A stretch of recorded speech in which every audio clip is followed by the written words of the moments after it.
The following podcast contains spoilers. This is the Bunzarelli Show.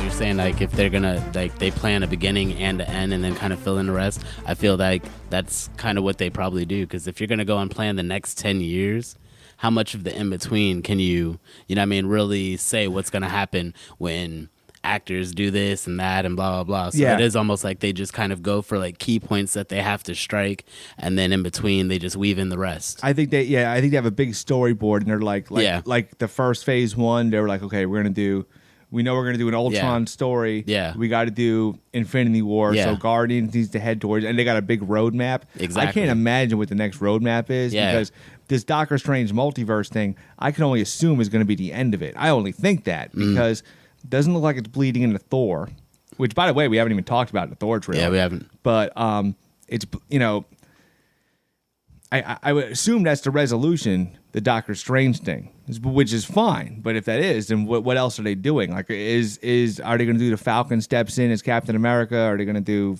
you know? Yeah, I don't know, because I mean, have you seen the Doctor Strange trailer? Yeah, there's a lot of like rumors, like that they're pretty sure they've seen Professor X. It's not even like it's so almost. I mean, you hear the accent. Yeah. You see the 80s. Do you see the yellow chair? Yeah, the yellow. Yeah, that's the 80s floating yellow chair. You know what I mean? So. Yeah, I think they're at one point they're like, okay, they figured it out, so you might as well just give them their cake. Yeah, honestly. It's still enough. It's even like the Spider-Man thing. It's like, well, Spider-Man, we didn't know.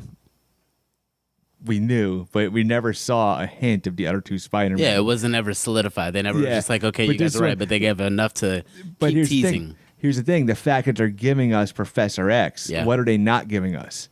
You know what I'm saying? Honestly. Because I think they're even giving us a little Sharon Carter. They're showing like her Captain America shield. Yeah. So you're getting Patrick Stewart. I mean, Patrick Stewart said, I knew I was done when Logan was done. So that, you know, that's the real, the Hugh Jackman one's the big one. Yeah. Do you think it's Patrick Stewart? And do you think it's going to be Hugh Jackman? I think it's pretty. Yeah. I think especially because of the yellow chair. Yeah. That's just they're giving us our cake. Yeah. They're saying we know you know. So here, and I don't even believe them anymore when these actors are like, yeah, I'm done. Yeah, I'm done. I don't even believe them anymore or this is the last movie, because how many times have they said that and they come back? If they're supposed to be like all alternate universes and everything, because even that Professor X you see, even though it's Patrick Stewart, doesn't necessarily mean it's the Fox. The version from Fox, an alternate version of them. Kind of like you have two guys that look exactly like Loki. Yeah. The President Loki and Loki, which is, once again, they did a perfect job with Loki. Loki's like the prequel to all of this. Yeah.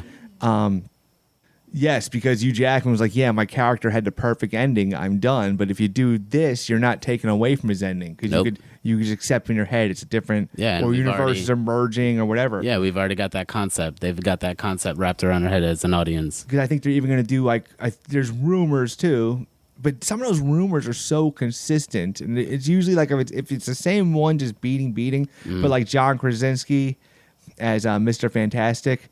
Because there was a big fan demand for that. I forget who his wife is. You know who I'm talking. The guy from in the movie. Emily Blunt. Yeah, Emily Blunt. So those two, they're married in real life, but everybody, there was like this fan push for them to be Mr. and Mrs. Fantastic. Okay. But the thing is, like, I think they might not do it, but they might do it for this multiverse of madness, because you could do whatever you want. It doesn't really count. Yeah. You know, you could show a Reed Richards and a Susan Storm, but it doesn't mean it's, you know. So you think Doctor Strange is going to be kind of more of a concluding story or a beginning story? Because I think it's more of a beginning. I don't think it's the end of a phase.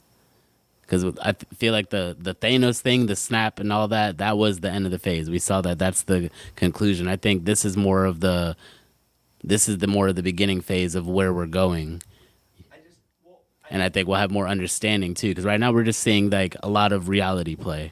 I think it's more like I'm thinking it's more like an event, but it's more fast-tracked. That's what I think. I think it's the Infinity War of Spider-Man, Loki. Yeah, okay. You know, and even WandaVision. Because even I've seen some stuff of Wanda's kids in the trailers.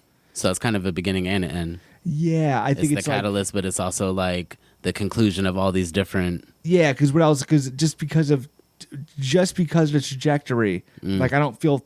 Thor is going to have anything to do with this multiverse stuff. It doesn't look like it. I don't think.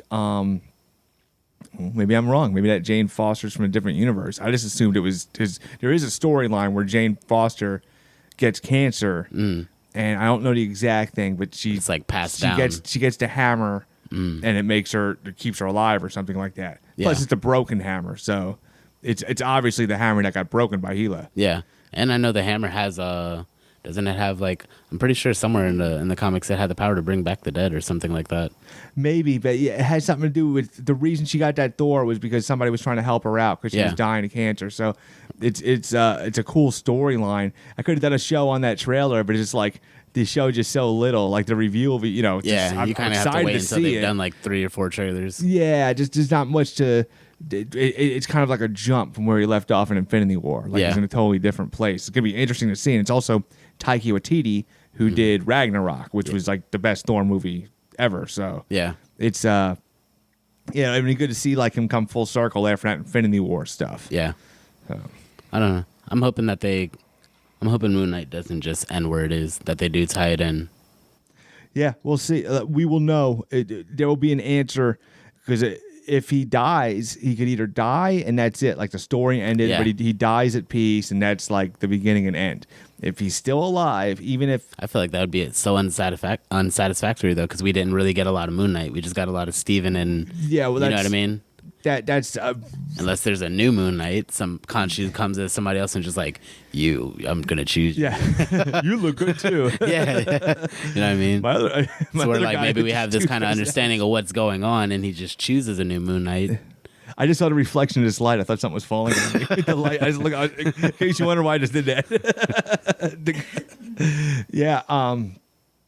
We will know. There'll be an answer if like an after credit scene, which I actually look on these to see if there was an after credit scene, but never.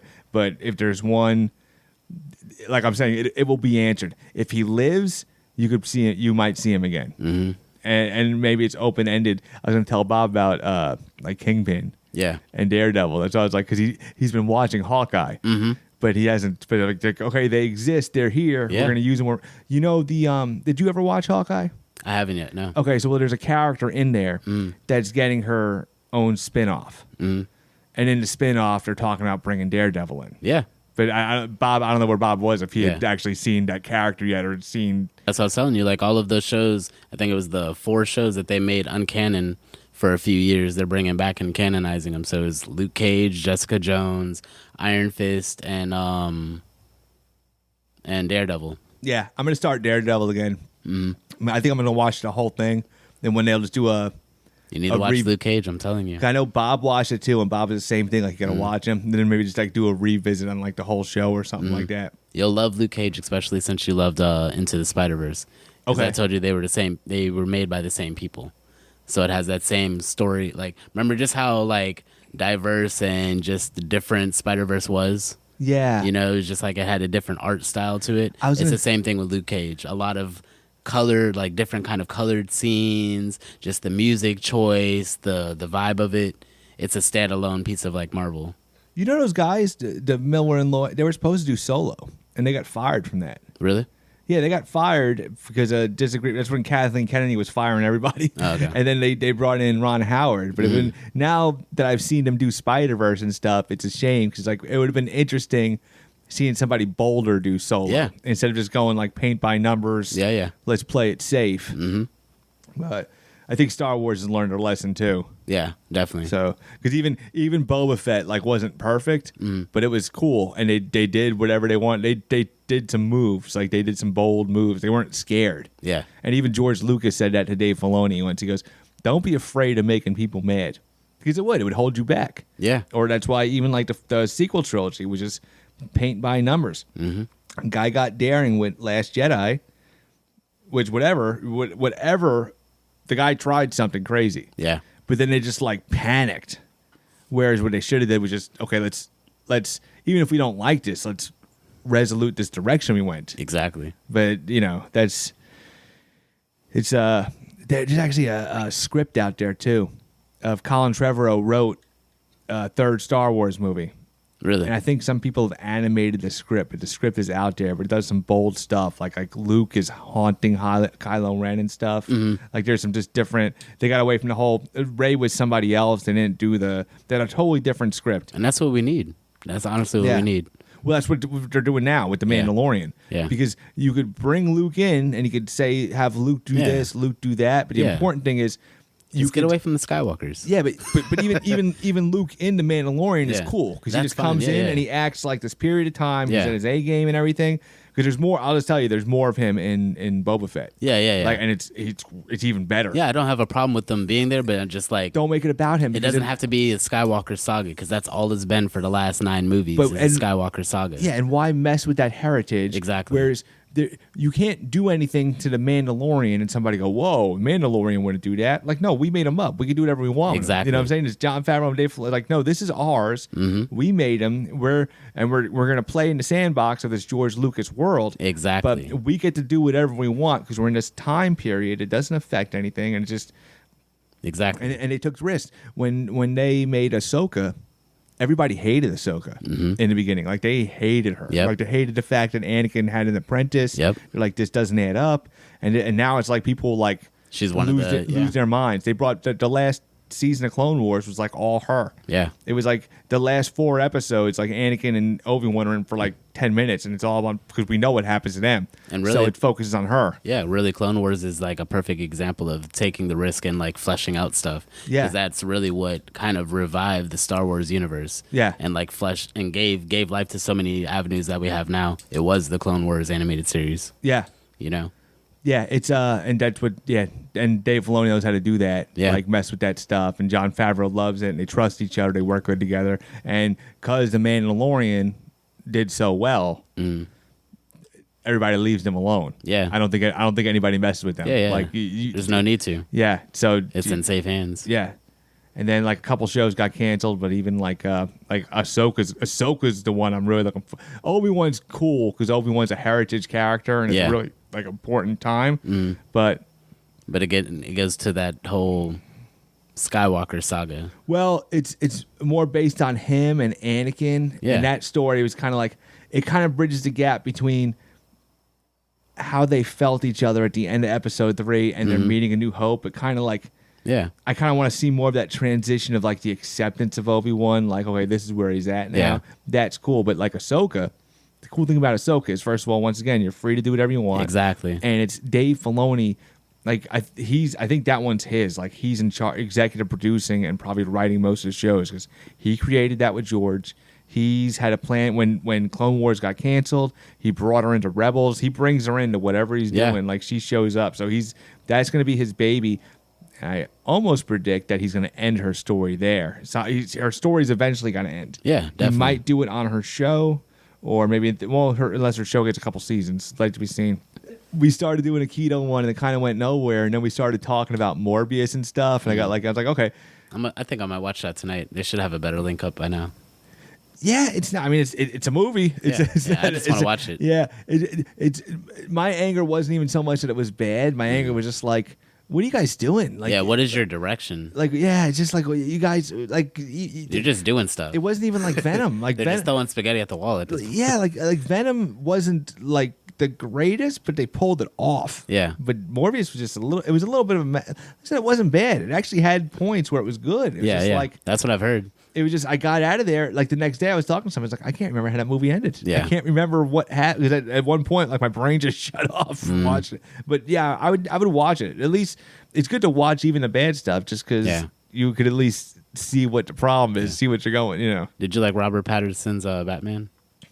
Did you watch it yet? I've tried, but I fell asleep like twice. I can see where it would put you to sleep. I got to stop watching it at night. It's not going to keep me up. It's good. It's good because what it is, it's all like story driven. Exactly. It's really focused on him on being a detective. Yeah. So it's a lot of like standing and raining and talking. Yeah. But it's really good. That's what I'm saying. Like, I can't watch it at night when I'm laying down. It's got to be a daytime one. It's goosebump stuff. I haven't. But now it's on HBO Max, and I haven't really wanted to watch it again. I don't know what that says about it. Yeah. But I don't remember watching Dark Knight a lot either. I love the Dark Knight ones. No, but I that loved was it more too. so because of the Joker, though. Yeah, but I did watch it a couple times. But it's like, like this one's like you see it, and then once it's over, it's like I can't explain it. It was just you got it. You figured out the movie. So, but it was no like amazing. It's all like I said, it's story driven. So once you see the story, there's almost what else can I compare it to? It's like eating a meal and you're like it was good, but would I eat it again? Yeah, sure if it's offered, but am I gonna ask for it again? No. It's like the Thanksgiving turkey of movies. You're just like, yeah, it was good. I ate it. I'm full. I'm done.